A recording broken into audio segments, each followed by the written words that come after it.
Oi, gente, tudo bem? Eu sou Bianca Cirilo, tô aqui hoje para gravar esse vídeo sobre um tema que foi pedido aí nas minhas redes sociais, para falar um pouquinho sobre a dificuldade de mudança.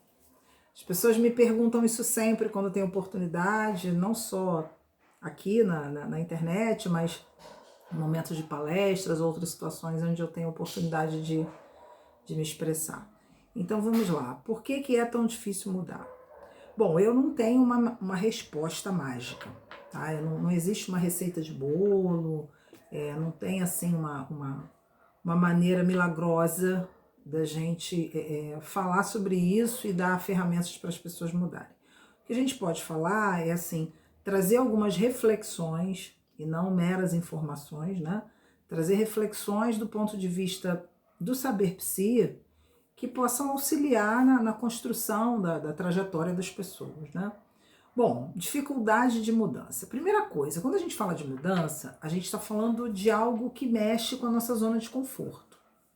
Mudar é um movimento que vai fazer com que a gente necessariamente tenha que visitar as nossas bases, né? A gente precisa observar como é o nosso cotidiano, observar a maneira como a gente está acostumado a fazer, e dentro dessa observação, verificar aquilo que de fato nos incomoda, aquilo que está trazendo algum tipo de sofrimento, algum tipo de prejuízo emocional, numa leitura, obviamente, de cada um. Cada pessoa é um universo que vai verificar dentro da sua dinâmica de vida, do seu território existencial, digamos assim, aquilo que faz parte de um incômodo e o que fazer com esse incômodo. Muito bem.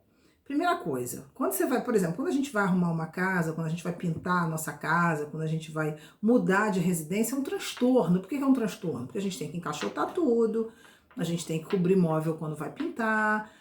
Qualquer tipo de mudança traz, de fato, um incômodo. É chato, não é uma coisa fácil. Você tem que sair de uma acomodação, de um espaço que você já está bem, né, já está estruturado, e de repente você tem que sair dali para um outro lugar.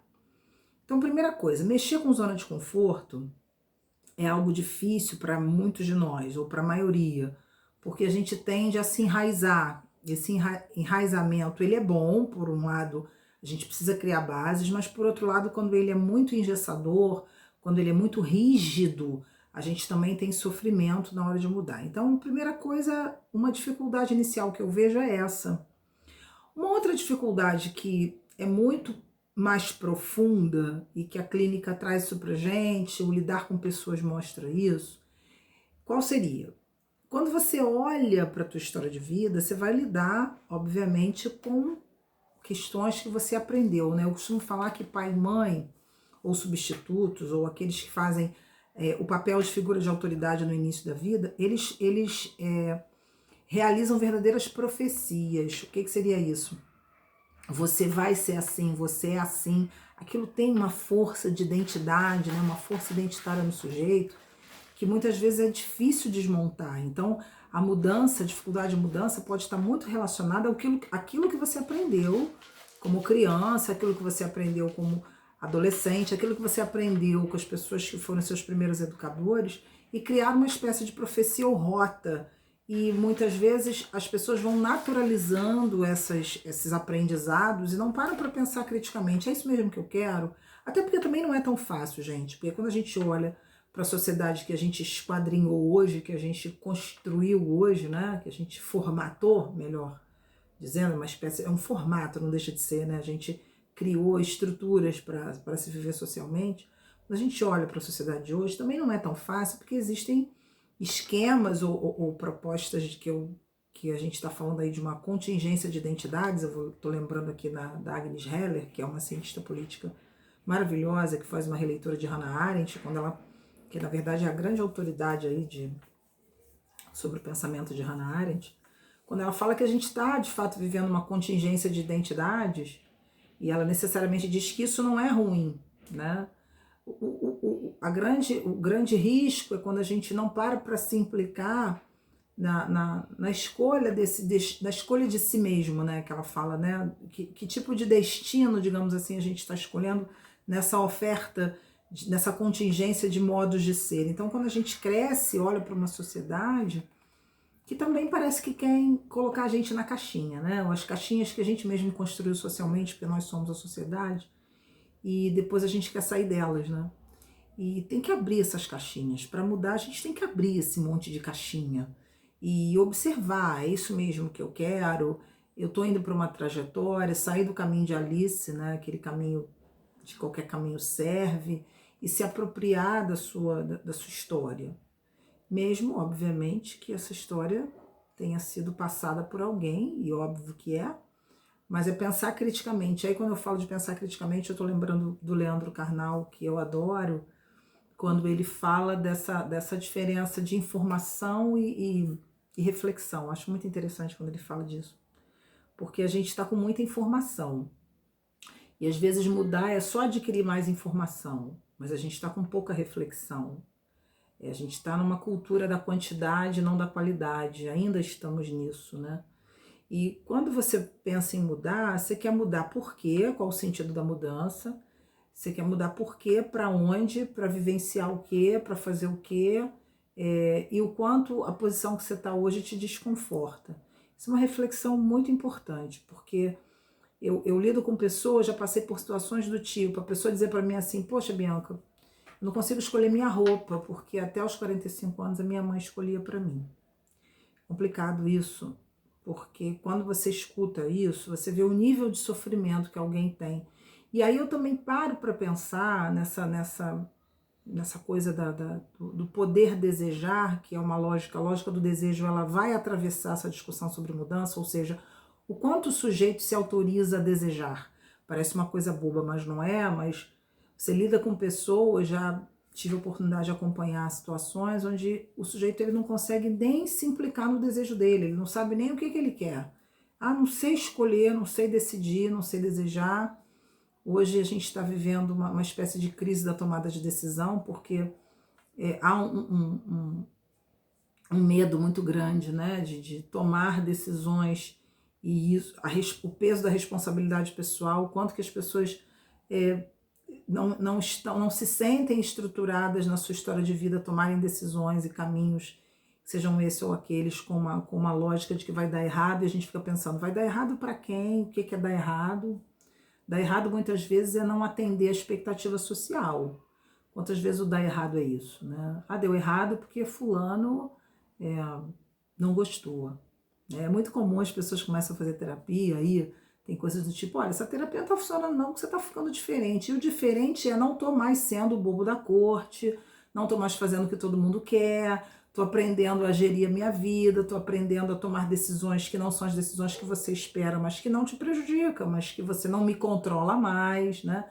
Eu que trabalho com relacionamentos abusivos há muitos anos, é muito complicado a mudança, porque o abusador ele fagocita mesmo a possibilidade do outro desejar, ele vai se apropriando da autonomia, né, da parte afetada. E aí, voltando, para não perder um pouco o fio, a dificuldade da mudança, eu vejo primeiro como associada a essa questão da zona de conforto, depois associada a uma certa base familiar, que parece que tem uma força de ancestralidade. Aí eu estou admitindo isso porque realmente o sistema familiar ele é fundamental para se entender o contexto em que a pessoa vem, né?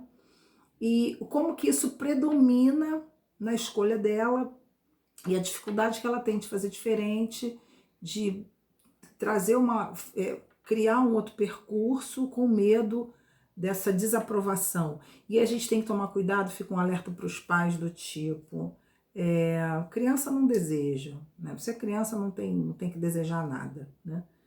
E você não ensina a criança a aprender a escolher coisas que sejam positivas para ela.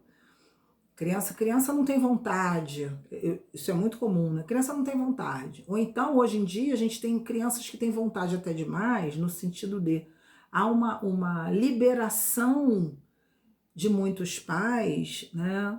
Sob a alegação de que vai traumatizar se não deixar ele fazer o que ele quer. Você cria um pequeno monstro, um tirano que ele com certeza, quando ele crescer, ele vai ter uma dificuldade muito grande de relacionamento, porque assim, as coisas não são do jeito que a gente quer o tempo inteiro, né? A gente tem o desejo do outro, tem o espaço do outro, a gente comunga num grande universo de territórios existenciais diferentes. E aí, voltando lá, a Agnes, quando ela vai falar da contingência, dessa contingência de identidade, eu pensei aqui na Hannah Arendt, quando ela fala do espaço político, e mudar significa criar um outro espaço político da nossa esfera social, ou seja, um político dentro desse sentido que Arendt vai falar, que é o político que trata igual ou diferente. Eu acho esse conceito muito bacana, porque a gente tem uma uniformidade nesse cardápio de identidades que a gente vive, a gente quer ser igual a todo mundo, né? E aí o grande problema não é só o desejo, né? Ou seja, a sociedade fabricando desejos ou produtos que sejam produtos atrativos do desejo. O grande problema, para mim, na minha visão, nas bases que eu trabalho, né, é quando a sociedade quer determinar a maneira de você desejar. Esse é que é o problema, né? A gente está numa sociedade que é produtora de serviços, a gente está numa sociedade que é uma sociedade capitalista, né? A grande questão é como é que estão fazendo, quais são as manobras de controle social que a gente tem hoje, no sentido de direcionar como a gente tem que desejar. Não vamos entrar numa demonização da tecnologia, ela está me beneficiando aqui para poder me comunicar com vocês, ela nos beneficia. Nesse contexto de pandemia, ela aproxima, ela diminui fronteiras, ela traz algum tipo de acolhimento. A gente precisa também parar com essa postura infantilizada de simplesmente assumir posições radicais ou isso ou aquilo. A vida não é assim, a vida tem um dinamismo, né? Esse devir é uma construção dinâmica, múltipla, existem forças, vetores, variáveis que estão dentro de um mesmo espaço.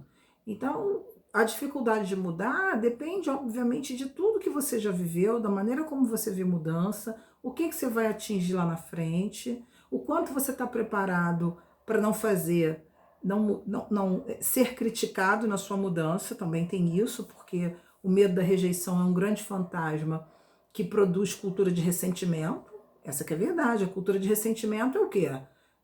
Você se afeta com a rejeição. Por quê? Porque isso vai gerando uma sensação de que você é descartável, né? Então, assim, te rejeitam, aquilo gera um ressentimento em você, eu não sirvo, e aí eu não consigo mudar, porque eu vou atingir um patamar onde, de repente, as pessoas vão achar que eu não sirvo, porque eu não estou indo na mesma vibe que todo mundo. E aí vamos separar as coisas, o que serve, o que não serve, como é que eu vejo, qual o sentido que tem para mim mudar, o que representa estar num lugar diferente desse que eu estou agora, o que eu acho que eu vou perder, o que eu consigo, numa leitura de cenário existencial, o que eu vou perder, o que eu não vou perder, né, para onde eu estou indo, o que eu vou ganhar também, e potencialmente criar um sujeito autônomo, aquele que pode olhar sim para tudo que está sendo oferecido no mundo, mas ele ter o senso crítico de refletir, peraí, é isso mesmo que eu quero? Eu quero por quê? Qual é o sentido de estar fazendo isso? Para atender a uma expectativa social, para que aquilo me agregue valor e eu possa mudar realmente o meu cotidiano, e o quanto eu estou disposto a pagar o preço, né? O nosso querido Boff, quando fala do preço da águia, é isso mesmo. Arrancar de si coisas que não servem mais e que um dia fizeram parte de todo um acervo de informações, né, que foram passadas para a gente foi assumindo aquilo como verdade. E assume como verdade e reproduz, porque nesse frenesi que a gente está vivendo. Então, assim, dentro dessa discussão sobre mudança, eu vou estar falando aí no meu trabalho, principalmente agora com os cadernos psicológicos, que é o Papo de Divã, que é um trabalho que eu estou construindo de politização do divã, ou seja, como que a gente pode botar o divã em reflexão, não o divã, mas aquilo que se discute nele, num espaço interativo de metafórico, ou seja, né, colocar o divã na rua, ou seja, por que é difícil mudar, por que é difícil vencer a ansiedade, por que é difícil vencer o medo, que coisas a gente pode criar como uma grande caixa de ferramentas, uma oferta bem rica de troca, onde cada um vai pegar aquilo que serve para si e poder se desenvolver e com toda a liberdade de ser você mesmo.